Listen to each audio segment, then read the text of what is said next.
Leadership and ingenuity will define tomorrow's digital landscape. It is my great honor to introduce His Excellency Abdullah Al-Swaha, Minister of Communications and Information Technology of the Kingdom of Saudi Arabia. Your Excellency, thank you so much. Good to see you. Also with us this morning are two incredible visionaries. Please join me in welcoming to the stage Elon Musk, the CEO of Tesla, founder of SpaceX, founder of XAI, and Jensen Huang, founder and CEO of NVIDIA.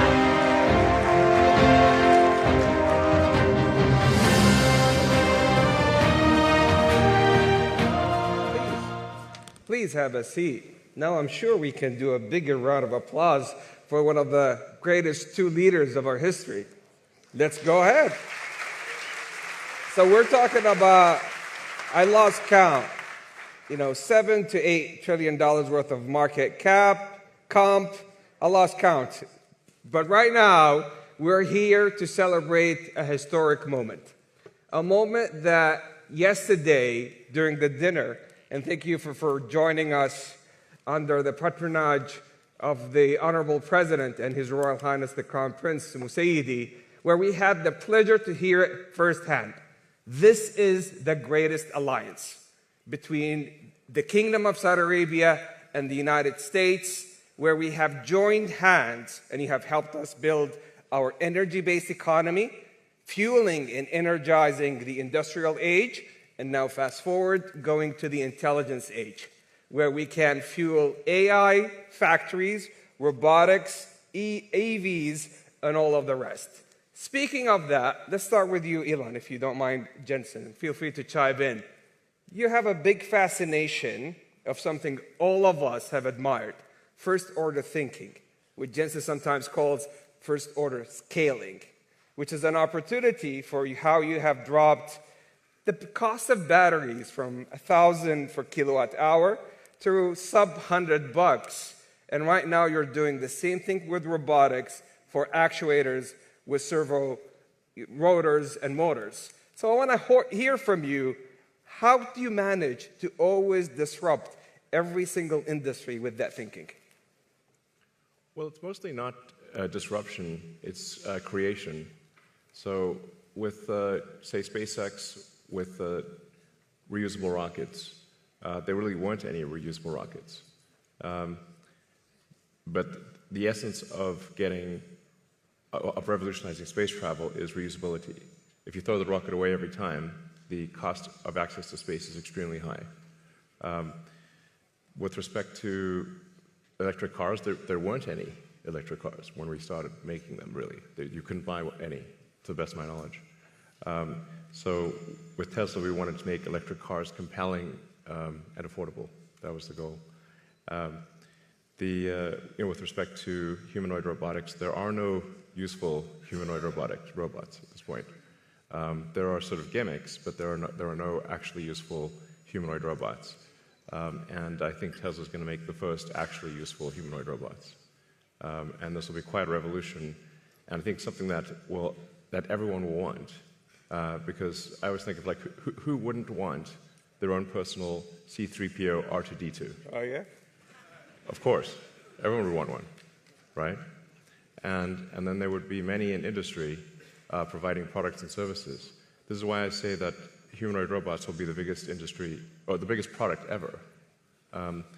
Bigger than cell phones or anything else, because everyone's going to want one, and or maybe more than one, and there'll be many in industry. I just want R2-D2 in C-3PO's body. Yeah. There you go.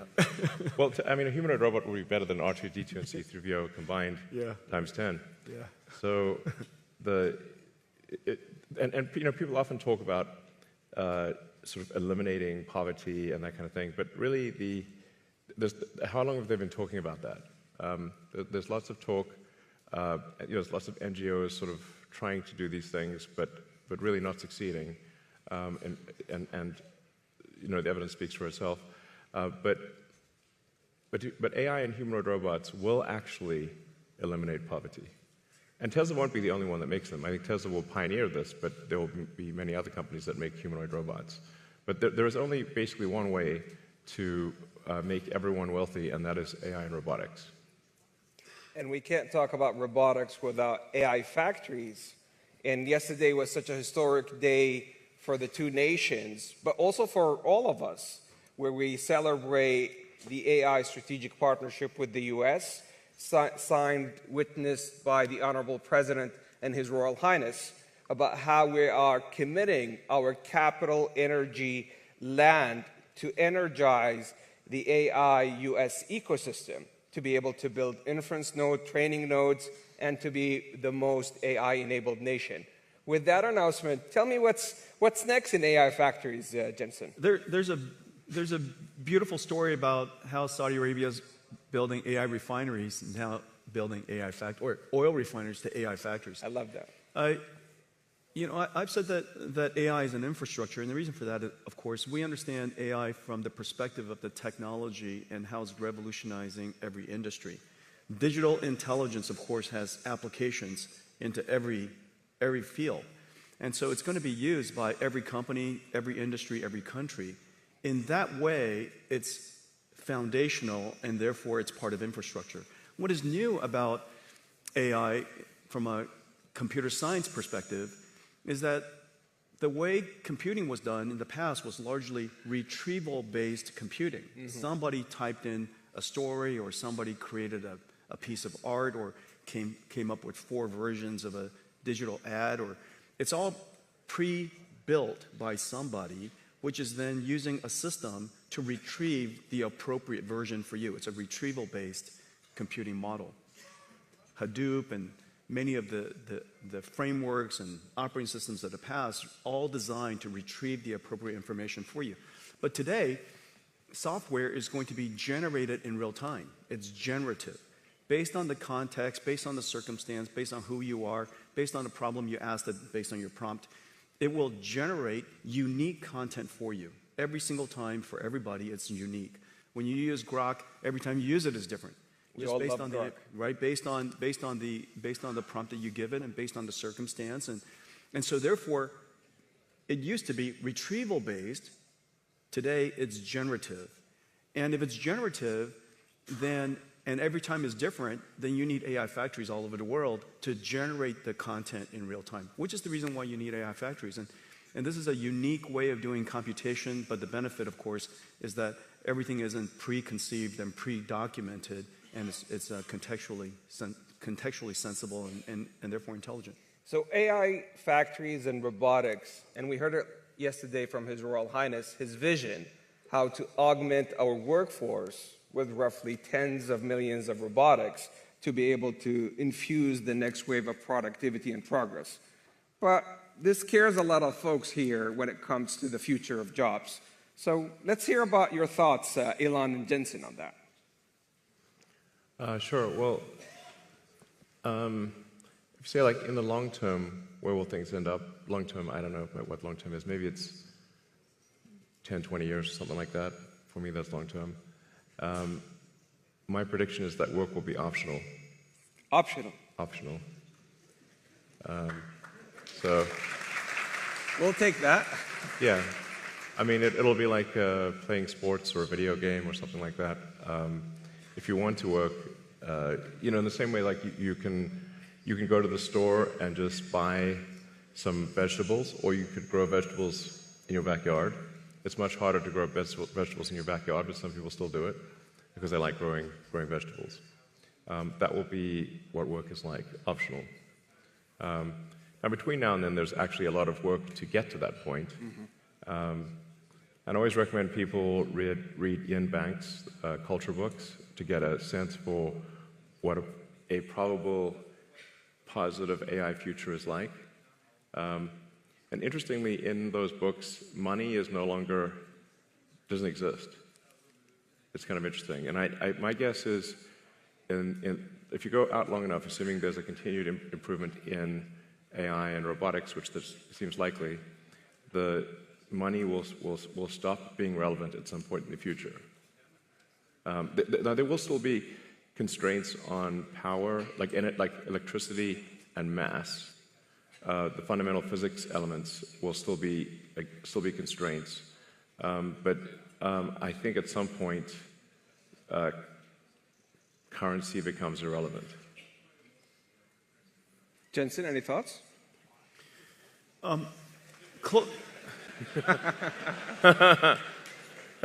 the way, the NVIDIA earnings call is later today. And by the way, since currency is relevant. Cheers. Elon just wants to share with you some breaking news.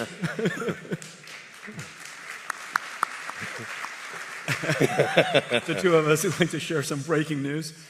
Let's see. I would say there's different horizons you could look at.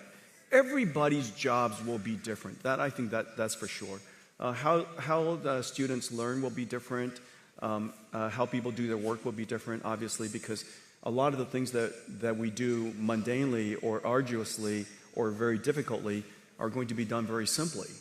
And so we're going to be more productive from that sense.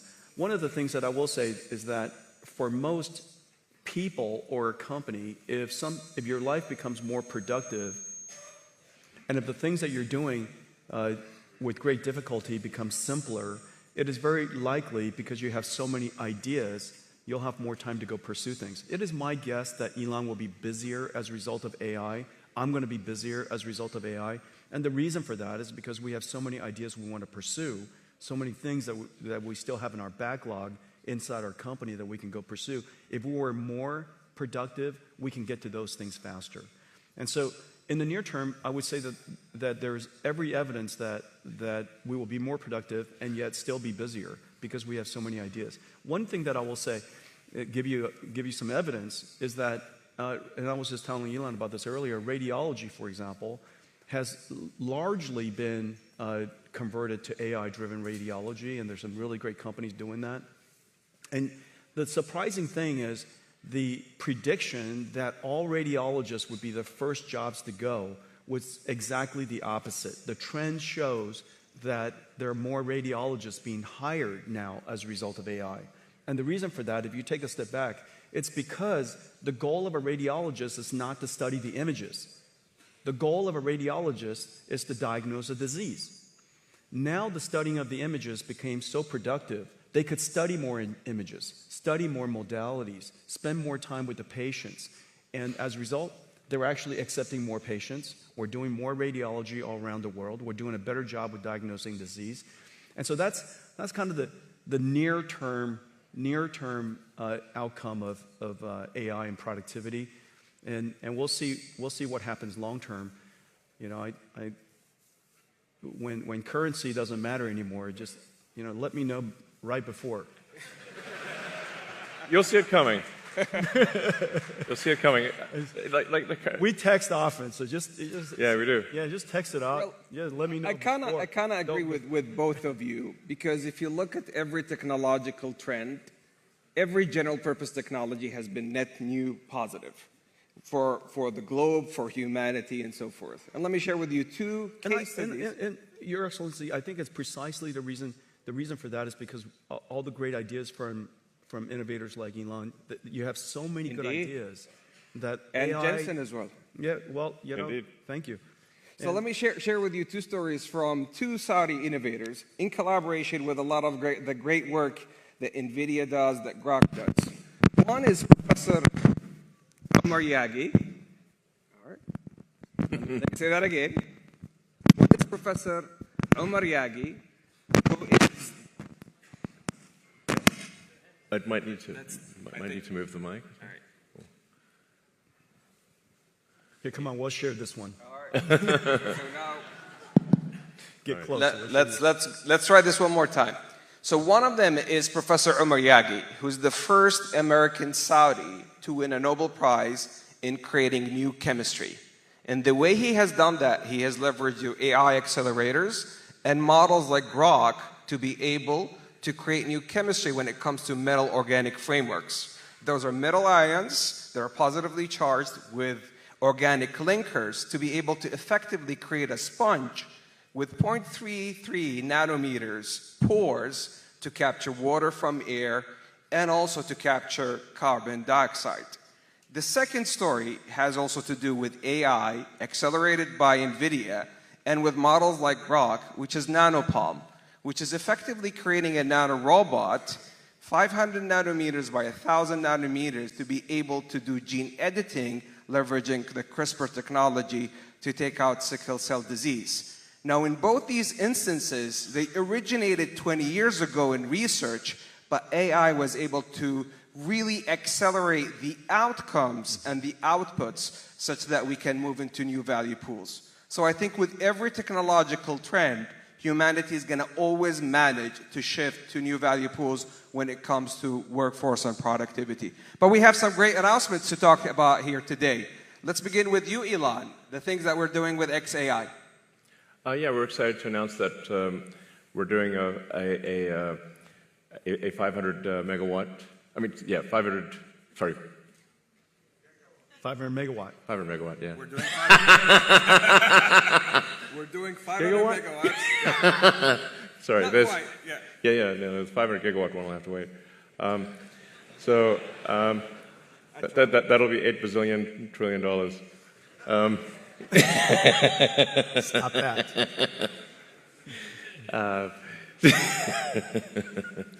So yeah, we're doing a XAI, and the Kingdom of Saudi Arabia are doing a Humane, 500 megawatts, starting with 50 megawatts phase one, and we're doing it with NVIDIA. Yeah. Congratulations to the Humane team, to Targ and team, such a fantastic job.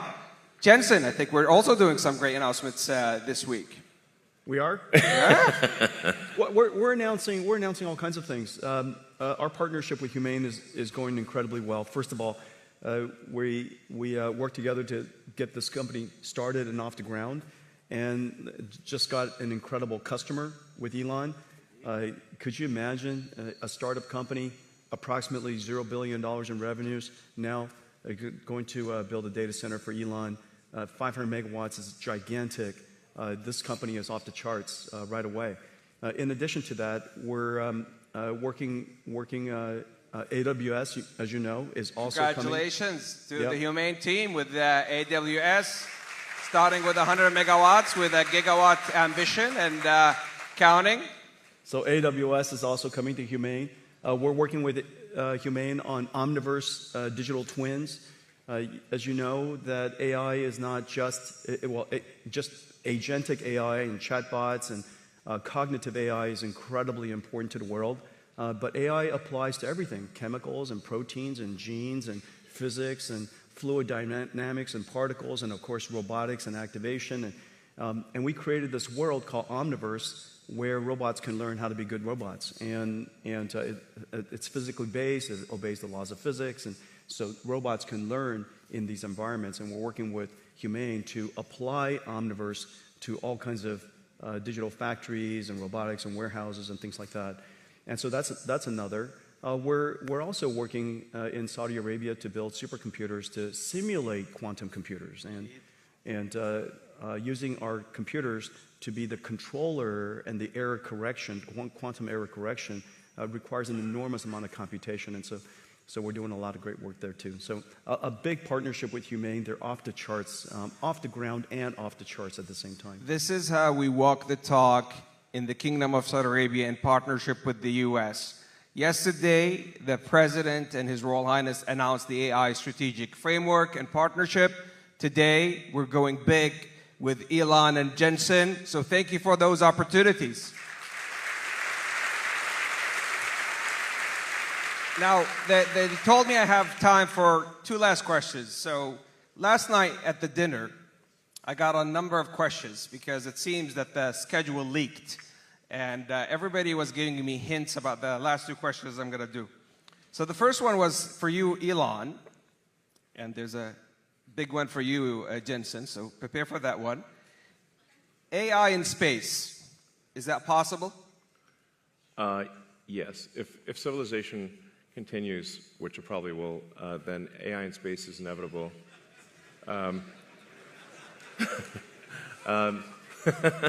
You know, I always have to preface that, you know. We shouldn't take civilization for granted. We need to make sure to take care to ensure that civilization has an upward arc. I mean, Any student of history knows that civilization does not always have an upward arc, and in fact, civilizations have life cycles. So hopefully we are in a strong upward arc. I think we are for now, but we don't want to take that for granted or be complacent. But the way to think of AI in space is that in order to achieve any meaningful percentage of a Kardashev 2 scale civilization, where you're using even a millionth of the sun's energy, you must have solar-powered AI satellites in deep space. So that once you realize, once you think in terms of a Kardashev 2 scale civilization, which is what percentage of the sun's energy are you turning into useful work, then it becomes obvious that space is overwhelmingly what matters. Overwhelmingly. The sun only receives roughly 1/2 billionth of, the Earth only receives roughly 1/2 billionth of the sun's energy. So if you want to have something that is, say, 1,000,000 times more energy than Earth could possibly produce, you must go into space. So this is where it's kind of handy to have a space company, I guess. Sell the book. Easier to cool chips in space, too. Yes. Easier to cool chips in space. Yeah. Yes, there's definitely no water in space, so you're going to have to do something that doesn't involve water. Just hang out. Well, it's you just got to radiate. That's right. So my estimate is that actually that the cost of electricity, like the cost effectiveness of AI in space will be overwhelmingly better than AI on the ground. So long before you exhaust potential energy sources on Earth, long before, meaning I think even perhaps in the 4 or 5 year time frame, the lowest cost way to do AI compute will be with solar-powered AI satellites. So I'd say not more than 5 years from now. Wow. And just look at the supercomputers we're building together. Let's say each one of the racks is 2 tons. Out of that 2 tons, 1.95 of it is probably for cooling. Right. Oh, yeah. Just imagine how tiny that little supercomputer is, right? Each one of these GB300 racks will just be a little tiny thing. And just electricity generation is already becoming a challenge. So if you start doing any kind of scaling for both electricity generation and cooling, you realize, okay, space is incredibly compelling. So, let's say you wanted to do, 200 or 300 gigawatts per year of AI compute. Yeah. It's very difficult to do that on Earth. The U.S. average electricity usage, last time I checked, was around 460 gigawatts per year average usage. So something like, say, if you're doing 300 gigawatts a year, that would be like 2/3 of U.S. electricity production per year. Yeah. There's no way you're building power plants at that level. And then if you take it up to, say, 1 terawatt per year, impossible. Yeah. You have to do that in space. There just is no way to do 1 terawatt per year on Earth. And in space, you've got continuous solar. You've got you actually don't need batteries because it's always sunny in space. That's right, exactly. And the solar panels actually become cheaper because you don't need glass or framing, and the cooling is just radiative. So that's why I think that's the dream. Yes, that's the dream. So Jensen, everybody last night was asking me, and I'm mindful it's earnings call for you today. So I'm going to say this delicately. Everybody has been asking me to ask you, are we going to have an AI bubble? That's the last question. All right, no. All right, let me just tell you what we see. Okay, so I think it's really important when you look at what's happening around the world and go back to first principles of what's happening in computer science and computing. There are 3 things that's happening. The first thing is that we all know that Moore's law has run its course, and the amount of demand for computing versus the amount of computation we can get out of general purpose computing is really challenging. And so the world's been moving to accelerated computing for some time. We've been pushing this now for over 20 years. Let me give you one statistic. I was just at supercomputing. 6 years ago,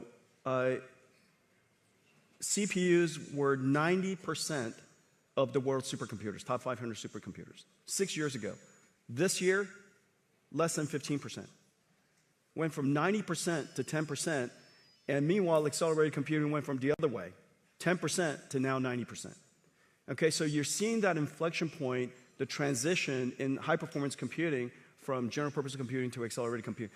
Well, one of the most data-intensive, one of the most intensive computation things that the world does in cloud is data processing. Several $100 billion of computation is done on just raw data processing. It has nothing to do with AI.